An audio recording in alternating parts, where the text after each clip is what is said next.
Oh. Arla, mangez ça.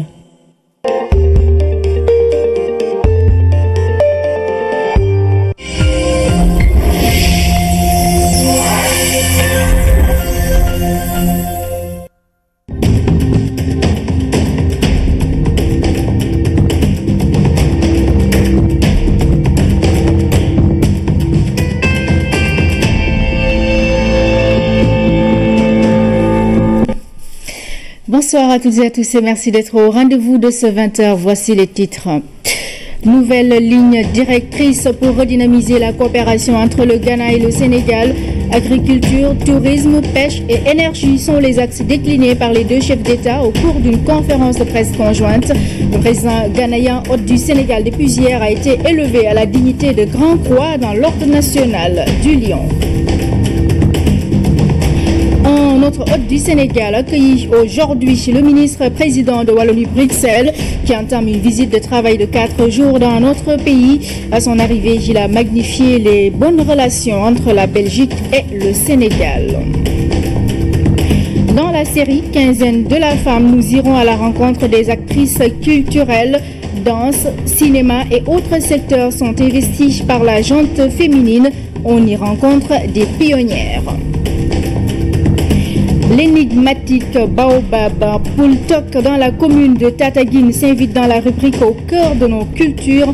Dénommé Baobab du paradis, l'arbre sert de lieu de prière et rite sérère. Sa symbolique à découvrir dans cette édition. Et puis, nous recevons comme invité le médecin lieutenant-colonel Khadi Diatouba Fall. Elle vient nous parler des 18e journées médicales de l'hôpital principal de Dakar. Bonsoir, colonel, et merci d'être avec nous. Bonsoir, Madame Oumbaldi.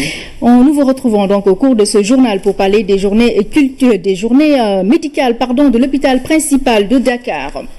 Je le disais, en titre, renforcement de la coopération bilatérale entre le Sénégal et le Ghana. Les deux chefs d'État ont décliné les lignes directrices. Au-delà des échanges dans les secteurs de l'agriculture, l'énergie, la pêche et le tourisme, il est aussi question de l'industrie pétrolière. Le Sénégal sollicite l'expérience du Ghana pour une meilleure gestion de ses ressources naturelles. Le président Akufo a été aussi élevé à la dignité de Grand Croix dans l'ordre national du Lion. Compte rendu Abou Bakri Khan.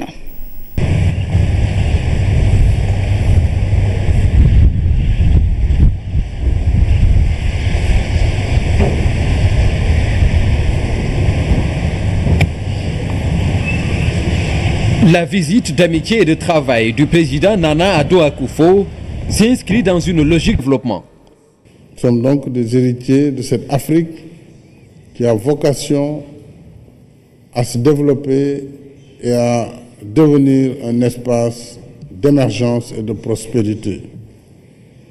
Nous avons aussi un espace commun qui est la communauté économique des États de l'Afrique de l'Ouest, où nous partageons des valeurs communes, la liberté, la démocratie, l'expérience démocratique solide, vécue au Ghana comme au Sénégal.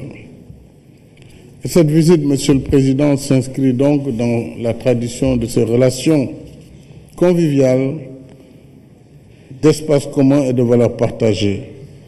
Et nous voulons renforcer ces relations. Le peuple ghanéen reste toujours très solidaire avec le peuple sénégalais. Toute la lutte, l'indépendance et après, on a été toujours ensemble. Et on va continuer à rester ensemble et solidaires. On a les mêmes perspectives. Et il faut bien que nous qui sommes appelés aux têtes de nos pays respectifs voient cette occasion comme une opportunité de travailler ensemble pour que le peuple africain commence à sortir de la condition de pauvreté, de marginalisation qu'ils ont dans les affaires du monde. Pour ces héritiers d'une Afrique ambitieuse, un continent qui tend vers l'émergence, il s'agit à travers cette visite de renforcer la coopération sur les plans économiques et commerciaux. Des échanges d'expériences et de bonnes pratiques, notamment dans la gestion des ressources naturelles. Le Ghana étant une force économique qui peut inspirer le Sénégal. Le Sénégal entre dans cette nouvelle perspective. Nous avons sollicité votre expertise celle des Ghanéens, pour nous aider également dans cette nouvelle perspective d'organiser au mieux les conditions de gestion de ces ressources. Toutes les expériences réussies devront nous servir pour éviter justement de faire des erreurs que beaucoup de pays africains ont eu à faire dans la gestion de leurs ressources naturelles. Le pétrole ou le gaz va apporter un ballon d'oxygène, mais cet oxygène doit être réinjecté dans les secteurs économiques, dans l'industrie, dans l'agriculture, dans les activités comme l'élevage, etc., dans les services. C'est une ère dans laquelle la coopération est extrêmement importante et l'expérience qu'on a eue pourra être fournie au Sénégal.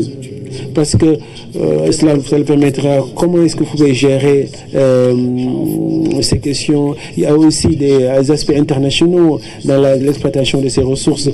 Et si nous rassemblons tous les éléments ensemble qui nous permettront de pouvoir gérer cette situation, et donc ça nous permettra de garantir le bien-être de nos populations.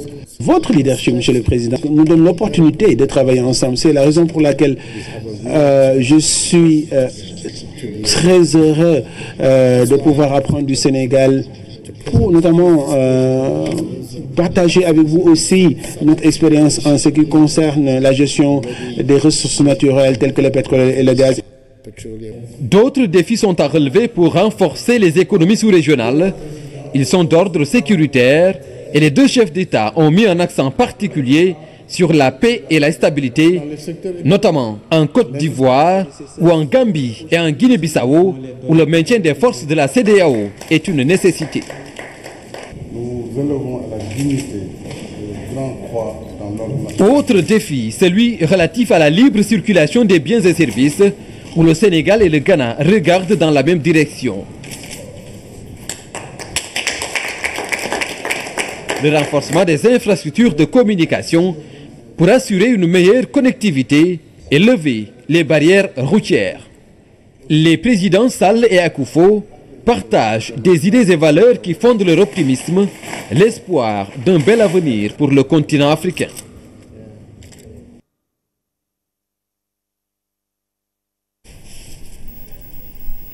Relation Ghana-Sénégal, toujours voyons à présent l'intégration des Ghanéens au Sénégal. Ils sont très connus dans le domaine de la coiffure. Le choix de notre pays pour exercer cette activité n'est pas fortuit pour ces entrepreneurs. Le Sénégal est un pays ouvert. C'est un reportage signé Jeanne Dior.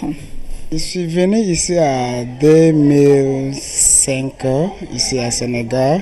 Je suis venu pour faire mon business. Comme beaucoup d'autres Ghanéens, François a foulé le sol sénégalais avec un seul objectif dans ses bagages, le business. J'ai fait le coiffeur, je vends des produits de Ghanéens, des produits de l'extérieur aussi.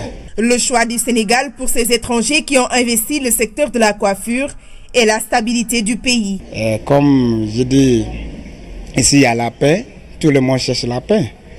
Et mon pays il y a la paix, ici il y a la paix, donc... comme je viens ici, et puis j'aime les Français aussi. Celui que l'on peut considérer comme un homme d'affaires emploie des Sénégalais.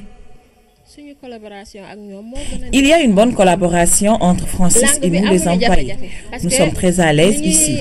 Malgré la barrière linguistique, on se comprend parfaitement. Et puis, les employeurs étrangers payent mieux que les Sénégalais. Un autre qui n'est plus à présenter dans ce domaine, Ben Coiffure. Spécialiste de la coupe de cheveux, le maître des lieux est absent, mais nous n'aurons pas de difficulté pour avoir un interlocuteur. Il s'agit d'une Sénégalo-Ghanéenne. Là, presque toute ma jeunesse, je l'ai fait ici, parce que depuis 2003, je travaille avec lui. Jusqu'à maintenant, je suis avec lui. C'est notre patron, en même temps, il est notre père, parce qu'il a pris tous ses employés comme ses propres filles. Dans ce salon, on est une famille. On ne discrimine pas les Sénégalais ou les Ghanéens, vu que je suis la seule Ghanéenne même, en tout cas. Le patron, parfois, il cuisine des plats ghanéens. Tous les employés mangent ça. Même des clientes aussi, parfois, le mangent avec nous. Pour réussir et progresser dans les affaires, l'intégration est un facteur non négligeable. Si les gens ici sont vraiment gentils, sont calmes, sont agréables. Ça, c'est quelque chose que c'est formidable, quoi. J'aime ça. Ouais. Parfois, patron, lo bëgg na ma defal la ne waaw dama bëgg defal sama bobo entretien Krao. Au Sénégal, les Ghanéens s'illustrent dans différents secteurs, contribuant ainsi à l'économie du pays. C'est aussi un investissement qui leur offre plusieurs opportunités dans le marché, une manière de fructifier leurs affaires. Coopération, toujours, je le disais en titre, le ministre-président de Wallonie est en visite de travail au Sénégal. Paul Magnette a été accueilli par le ministre des Affaires étrangères, Mankeur Ndiaye, qui représentait le Premier ministre. Paul Magnette effectue une visite de travail de 4 jours. Il se rendra au pôle urbain de Diamniadio et dans d'autres localités. Le ministre-président de Wallonie sera reçu jeudi par le Premier ministre et ensuite par le président de la République le même jour. Paul Magnette, nous restons avec chez lui. Le président donc de Wallonie rappelle les relations d'amitié et de coopération entre la Belgique et le Sénégal, des relations que le ministre-président de Wallonie perpétue. Il est au micro de Cheikh Bamba Gueye.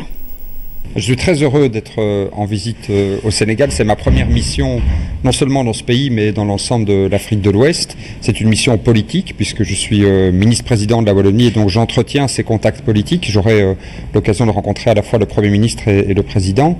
C'est aussi une mission au cours de laquelle nous essayons d'intensifier les relations entre la Wallonie et le Sénégal, sur le plan économique et commercial, bien sûr, mais aussi sur le plan scientifique et sur le plan de la coopération universitaire, qui est déjà très intense, mais que nous espérons pouvoir soutenir encore davantage. En effet, c'est un pays très riche et donc dans lequel il y a beaucoup de rencontres et beaucoup de visites potentielles qui peuvent être faites, et c'est la raison pour laquelle en effet on a choisi de conduire une mission qui dure un certain temps. Je n'ai pas voulu faire juste un saut de puce rapidement au Sénégal, mais pouvoir vraiment avoir l'occasion de multiplier les contacts ici en espérant qu'ils soient fructueux et qu'ils conduisent à des collaborations de long terme. Je suis très heureux que le ministre des Affaires étrangères me fasse l'honneur de m'accueillir ici à l'aéroport de Dakar. Très heureux aussi d'avoir lors des prochains jours des rencontres directes avec le Premier ministre et le Président de la République. Je pense que ça témoigne des longs liens d'amitié entre la Wallonie et le Sénégal.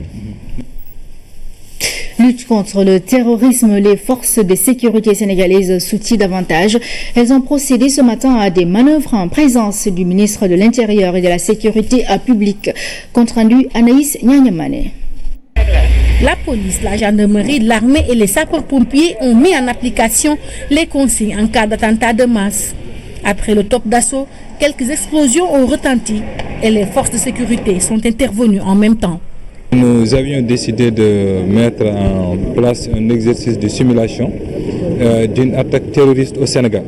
Mais aussi c'est un exercice qui a cours dans 7 pays dans la sous-région. Donc c'est une activité simultanée qui était en train de s'opérer au niveau de différents pays. Vous avez vu la scène, donc ce que nous avons noté avec beaucoup de satisfaction, c'est quand même la réactivité de toutes les forces de défense et de sécurité donc, qui étaient concernées par l'opération. En tout cas, les équipes ont réagi avec beaucoup de professionnalisme, mais surtout avec une coordination parfaite.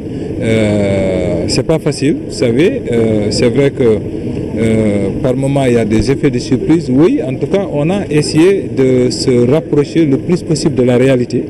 Et ce qui a fait justement quand même que ça a été un exercice particulièrement intéressant pour nous. Le but, tout simplement, c'est pas d'ameuter les gens, non, c'est de nous préparer à cette éventualité. Nous ne souhaitons pas que ça arrive, mais que si ça devrait arriver au Sénégal, que nos forces de défense et de sécurité puissent être prêtes pour faire face quand même à cette situation. Cet exercice de simulation permet à nos forces de sécurité de se préparer en ces moments de risque accentués. Des manœuvres à pérenniser chaque fois afin de bien mesurer les aptitudes de réponse de notre force de défense et de sécurité. Éducation à présent, 21e édition de la semaine de l'école de base. La cérémonie officielle de lancement s'est déroulée à Matam. C'était en présence du ministre de l'Éducation nationale, Serigne Mbaye Thiam, et les autorités administratives et locales de la région. Compte rendu à Pape Kolingom.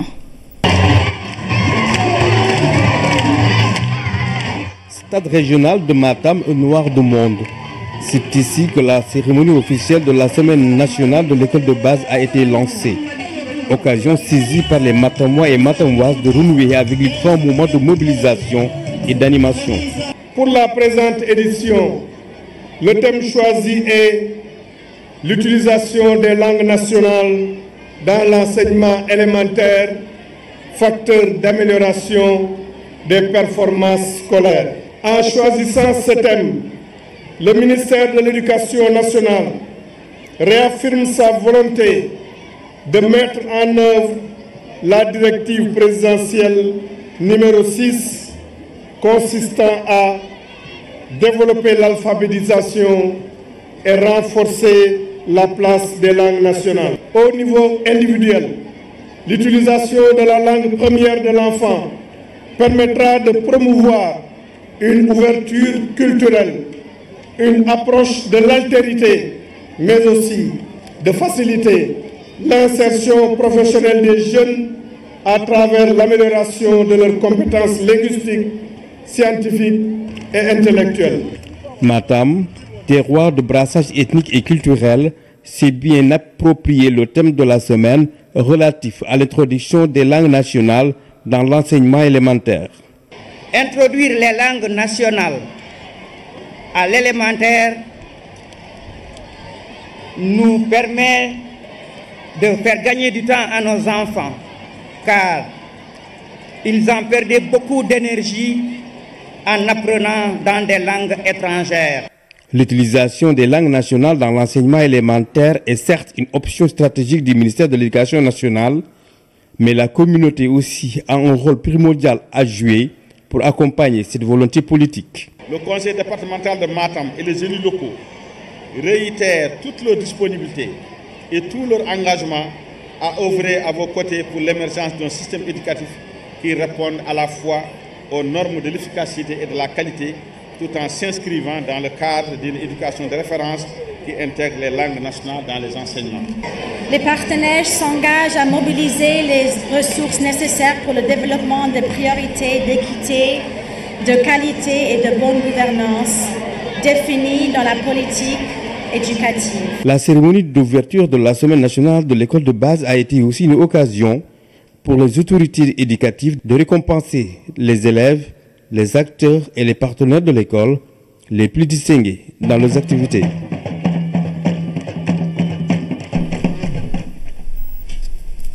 Et puis cette précision du ministre de l'Éducation nationale, il n'y a ni fuite, encore moins de fraude constatée dans les épreuves du concours général. Le ministre Serigne Mbaye Thiam est donc catégorique. Néanmoins, les épreuves de mathématiques seront annulées et reprogrammées. Nous l'écoutons au micro de Pape Kolingom. Je voudrais dire que il n'y a eu ni fuite, ni fraude. Il n'y a pas eu de fuite dans la chaîne de délivrance des épreuves, d'établissement des épreuves. L'office du baccalauréat a bien sécurisé l'épreuve. Il n'y a pas eu donc de fuite. Il n'y a aussi aucune fraude notée de la part des élèves ni de la part de leurs encadreurs, notamment pour le lycée Seydou Nourou Tall qui a été cité. Mais il y a eu négligence dans le choix de l'épreuve de mathématiques. Enfin, d'un des exercices de l'épreuve de mathématiques. C'est un exercice qui a été donné en 2015 en France lors d'un concours et donc qui est disponible sur Internet.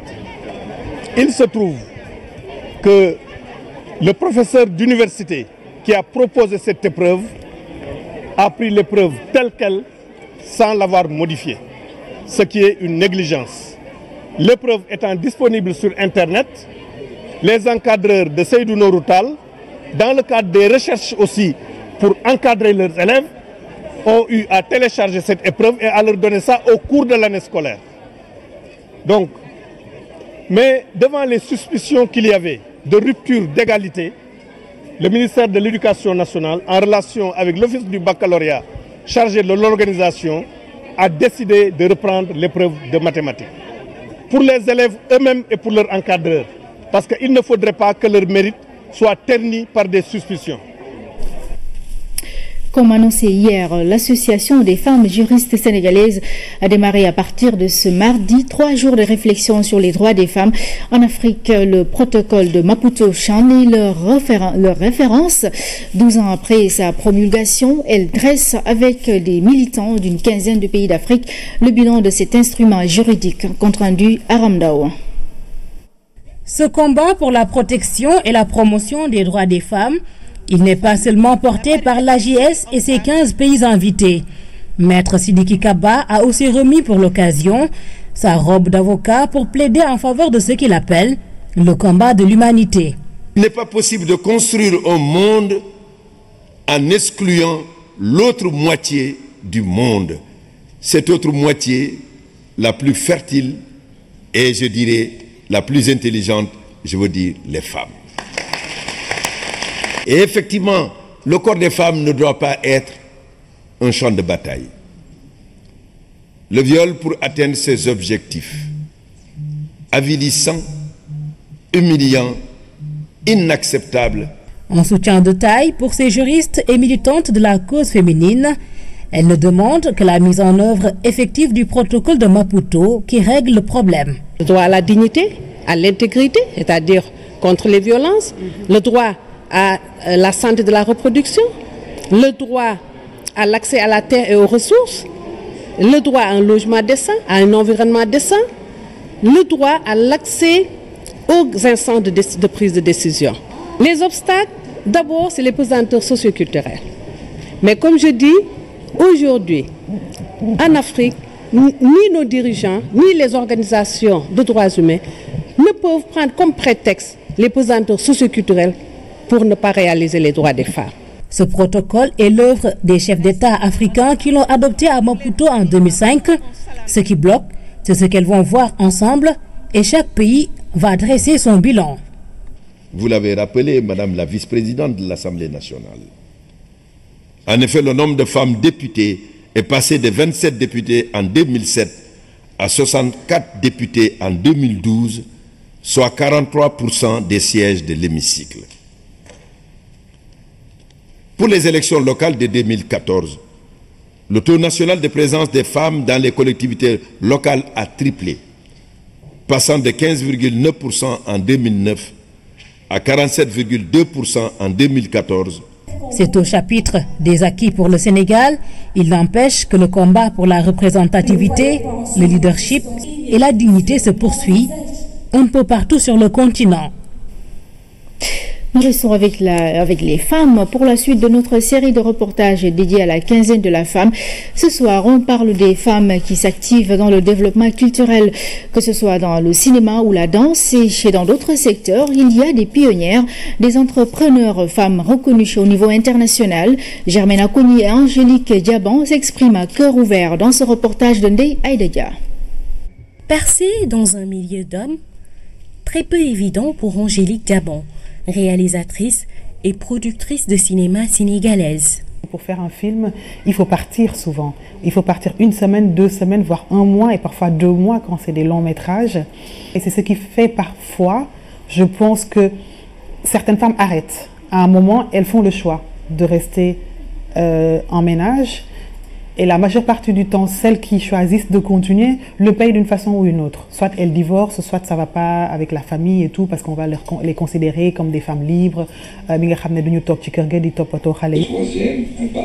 S'investir dans la production, être donc celle qui accompagne et finance les films, a été l'option la plus conciliable avec une vie de famille.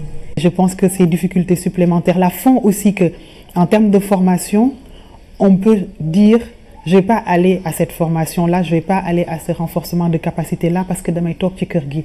Et ce qui fait qu'on peut avoir moins d'atouts. Avec une douzaine de films à son actif, sa société de production a déjà 10 ans. Il n'y a pas beaucoup de boîtes de production de femmes qui arrivent à durer dans le temps. En général, on est tellement pris par les tracas du quotidien qu'on finit par passer à autre chose ou être tout simplement mère de famille. Et j'ai quand même eu la chance que cette société existe aujourd'hui, mais aussi qu'elle ait pu produire des films au Cap-Vert, au Mali, au Togo, au Congo, RDC, au Gabon. et notamment au Sénégal, en France, en Allemagne. Et à chaque fois, à chaque projet de film, c'est des dizaines de personnes qui sont employées, voire des vingtaines quand c'est une fiction ou même plus. Actrice de développement culturel, Angélique Gabon l'est donc, tout comme Germaine Akoni, qui a créé cette école de danse en 1998. 300 élèves sont passés par là. Nous sommes à Toubab Dialaw. Nous employons une quinzaine de femmes qui font la cuisine, le ménage et qui sont très fières d'être à l'école des sables. Donc, nous faisons vivre le village. La culture génère donc de l'économie, des emplois. Cours de danse de 3e année. Une vingtaine de jeunes affrontent leur espoir par la danse. Tous ces jeunes qui viennent étudier et après qui vont vivre de leur art, eh bien, nous avons besoin d'aide pour les faire développer. Nous avons été invités avec une cinquantaine d'acteurs de la culture et nous avons eu la chance, Gassira et moi, en tant que femmes, d'être à la table du président et nous avons attiré son attention sur les besoins de la danse. À la sortie de l'école, ces jeunes peuvent enseigner la danse, créer des festivals ou des compagnies pour vendre la culture sénégalaise et surtout favoriser l'emploi des femmes, tout comme le fait la société de production de Angélique Gabon. J'ai aussi plus produit des films qui parlent de femmes et aussi réalisés par les femmes. Du coup, c'est difficile de... À chaque fois, je dis, c'est pas par militantisme ou par féminisme que je ne choisis que des femmes ou des projets que sur les femmes. C'est que c'est des projets qui m'attirent, qui sont dans mon environnement immédiat, sur lesquels j'ai envie de travailler et d'exposer au monde, de présenter à d'autres pays. Mais jusque-là, par rapport au pourcentage, je dirais il y a 80% de réalisatrices et de projets sur la femme dans la société de production Carolinka. Angélique Gabon, Germaine Akoni, des entrepreneuses avec des expériences diverses, mais toutes deux contribuent à développer la culture sénégalaise. Les femmes toujours à l'honneur, la caravane nationale de la quinzaine de la femme s'est arrêtée dans la capitale du Fouladou. L'étape est marquée par plusieurs visites de proximité auprès des institutions de microfinance et des unités de transformation et autres réalisations des femmes de la localité. Elles ont aussi échangé sur la politique d'autonomisation des femmes. Le récit de Ndeye Aïdadia que nous retrouvons. Kolda, la capitale du Fouladou, a accueilli la caravane de la quinzaine de la femme. Une mobilisation des femmes de toute obédience politique, économique et sociale. L'autonomisation économique des femmes est-elle devenue une priorité pour la croissance? Il est reconnu que l'autonomisation économique des femmes est indispensable à une croissance économique soutenue, inclusive et durable, à la réduction de la pauvreté, à la sécurité alimentaire et à l'atteinte de l'égalité de genre. Fort de ce constat, l'État du Sénégal a toujours placé la problématique de l'égalité de genre et l'autonomisation des femmes au cœur de ses préoccupations. Pour cette croissance économique, chaque couche doit jouer sa partition. Les femmes du Fouladou veulent valoriser les produits locaux. Avec les autres projets, on a vu comment est-ce qu'il faut valoriser ces produits-là jusqu'à ce qu'on puisse les conserver, même si on ne parvient pas à les vendre, mais au moins à un moment où les gens ont besoin de ces produits-là. Ministre de la Femme, nous sommes des femmes, donc on attendait vraiment impatiemment votre venue ici pour que le ministre de la Femme, voilà, pour que le ministre de la Femme sache ce que fait le DIRFEL. L'ambition du président de la République, son Excellence M. Macky Sall, est de favoriser une croissance économique à fort impact sur le développement humain. La stratégie nationale pour l'équité et l'égalité de genre, dont la vision est de faire du Sénégal un pays émergent, avec une société solidaire dans un état de droit, sans discrimination, où les hommes et les femmes auront les mêmes chances de participer à son développement et de jouir des bénéfices de sa croissance. La santé de la mère et de l'enfant, l'organisation financière des femmes, les unités de transformation, l'aviculture sont autant de domaines investis par les femmes du Fouladou. Elles comptent ainsi jouer leur partition pour l'émergence. Toujours dans le cadre des activités de la quinzaine nationale de la femme, l'amicale des femmes du ministère de la Culture et de la Communication a organisé ce mardi une journée de don de sang sous le thème « Donner son sang pour une culture d'émergence ». Fatimata Banelbar. Les agents du ministère de la Culture et de la Communication, les acteurs culturels, à leur tête leur ministre de tutelle, ont tenu à accomplir ce geste noble, donner de leur sang pour sauver des vies. Sauver des vies, c'est permettre aux populations, c'est permettre aux hommes d'une manière générale et femmes de participer au développement du pays. Et participer au développement du pays, c'est contribuer à l'émergence du Sénégal. Quand on voit l'importance des accidents de la circulation, les blocs opératoires qui manquent régulièrement de sang, nous devons tous, chaque citoyen, chaque Sénégalais, de prendre conscience de cet état de choses et chaque fois que de besoin de donner son sang. L'amicale des femmes du ministère va inscrire cet acte dans son agenda d'événements annuels. Elle en est à sa 2e édition. Thème que nous avons même développé qui cadre avec le thème de la quinzaine qui est l'émergence. Et on sait que l'émergence de la femme, c'est dans l'économie, c'est dans le social et c'est dans la vie courante. Donc cette quinzaine aussi qui œuvre aussi pour l'autonomisation de la femme, pour la condition de la femme est un problème de l'heure. Chaque jour, il faudrait qu'il y ait des gens qui s'engagent et donnent de leur sang. Et pour rejoindre même notre thème, une culture d'émergence, émergence des valeurs. Il faudrait qu'il y ait des valeurs humaines positives. Surtout, si on a ces valeurs-là, on peut être prêt à partager, à être solidaire, à être tolérant. Inculquer les valeurs humaines, credo des femmes du ministère. Elles appellent tous les agents des autres départements ministériels à initier ce genre de journée, une façon de contribuer au développement. Transition toute trouvée pour accueillir notre invité qui est médecin. Le médecin, donc, lieutenant-colonel Khadijatou Fall. Elle vient nous parler des journées médicales de l'hôpital principal de Dakar. Bonsoir, colonel. Bonsoir, Madame Baldé. Voilà, merci d'avoir accepté notre invitation. Alors, par rapport à ces journées, les 18e du genre, 18e journée médicale de l'hôpital principal de Dakar, qu'est-ce que vous attendez de ces journées médicales? Permettez-moi, à l'entente de notre propos, au nom du directeur de l'hôpital principal de Dakar et à l'ensemble du comité consultatif, nous vous remercions de nous accueillir sur ce plateau. Donc, nous sommes là dans le cadre de l'organisation de 18e journée médicale de l'hôpital principal de Dakar. L'hôpital principal, qui est un hôpital d'instruction des armées, donc fidèle à sa vocation, donc a mis la formation sur un pilier très important. C'est à ce titre-là que depuis 18 ans, nous organisons ce journée médicale. Donc le thème de ces journées pour cette année, qui va débuter du 18 au 20 mai, porte sur l'infection à VIH-Sida. Pourquoi le choix de ce thème? Le choix de ce thème, c'est que présentement, cette infection à VIH-Sida demeure en santé publique dans le monde entier. Au vu des derniers chiffres de l'ONU-SIDA, qui font état de 36,7 millions de cas dans le monde, et parmi ces 36 millions, 1,1 cas de décès, et surtout 2,1 millions de nouvelles infections. Donc c'est une infection qui demeure quand même un problème de santé publique. C'est à ce titre-là que l'hôpital principal a jugé nécessaire d'en parler, de réunir tous les acteurs de la santé, voilà, et pouvoir aussi apporter notre contribution dans cette lutte. Et comment comptez-vous aborder justement cette question-là au cours des programmes que vous allez dérouler au cours de ces journées médicales?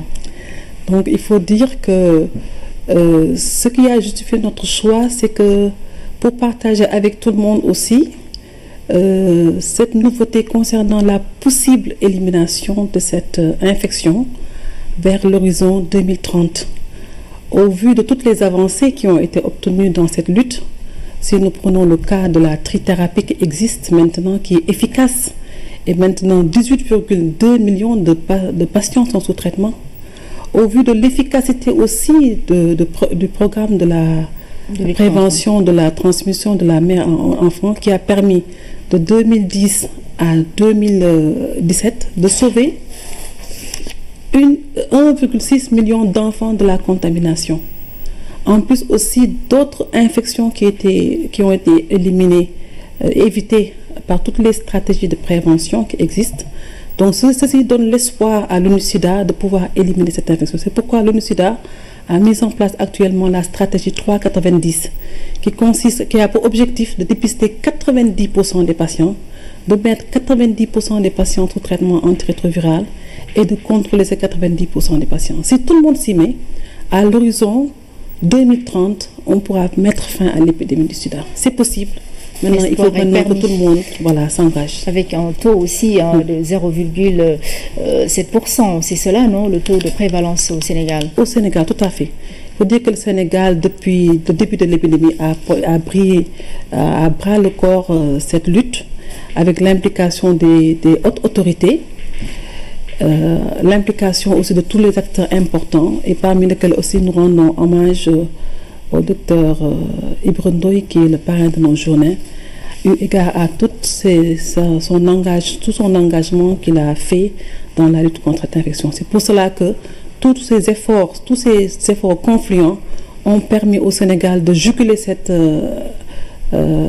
épidémie et de la circonscrire à la population générale à une séroprévalence de 0,7%. Sauf quand même pour certaines populations clés. D'accord, très bien. Alors, donc, vous pouvez nous parler donc de ces journées, le programme de ces journées médicales qui vont se dérouler sur combien de jours justement? Voilà, le programme sera ainsi établi. Ces journées vont commencer le jeudi 18 jusqu'au samedi 20. Donc, sur l'infection à VIH-Sida, il y a beaucoup d'experts et de confrères nationaux et internationaux qui viendront débattre de tous les aspects de cette prise en charge et surtout l'élimination, le thème d'élimination, la possibilité de l'élimination, en sachant que toutes les spécialités sont concernées. C'est ça la particularité de ces journées. Voilà. Au-delà de ça aussi, il y a un symposium qui va porter sur les traumatismes de la tête et du cou lorsqu'on voit la recrudescence des accidents de la voie publique. Et au-delà de ça aussi, nos confrères, les paramédicaux vont débattre aussi des aspects de la prise en charge, notamment le vécu du paramédical par rapport aux soins qu'il donne à ce patient, le rôle des sages-femmes dans l'élimination de cette transmission et surtout l'éducation des patients vivant avec le VIH-Sida. Il est prévu aussi une conférence portant sur l'épopée glorieuse des femmes sénégalaises, en sachant que dans cette épidémie aussi, il faut dire qu'il y a une féminisation de l'épidémie partout observée en Afrique. Et lorsqu'on sait que toutes nos femmes, nos glorieuses femmes, que ce soit les femmes de Nder, que ce soit la reine du Cabos, Aline Sitoé Diatta, que ce soit Fawad Wele, que ce soit Mam Diara, pour ne citer que celle-là. Donc les femmes ont su répondre au combat qui les attend. Et elles sont à part entière dans ce combat-là. Et le professeur Mbaye Thiam va nous parler de cette conférence portant sur l'épopée des femmes. Ça tombe bien justement parce que nous sommes en période de quinzaine de la femme. Voilà, merci beaucoup donc médecin lieutenant-colonel Khadijatou Bafal.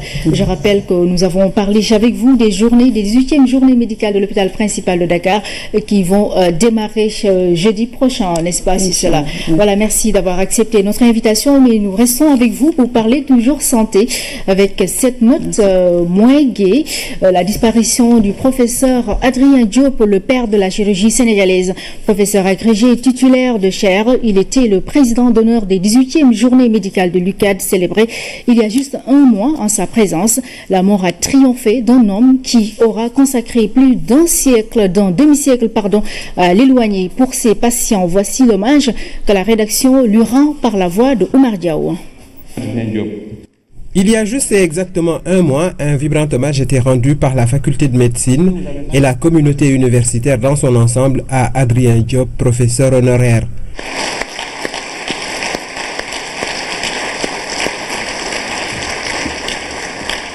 Cette ovation était en fait la dernière d'un grand disciple d'Hippocrate, un maître dans l'art de la chirurgie, titulaire de chaire de 1981 à 1997, date de son départ officiel de l'université.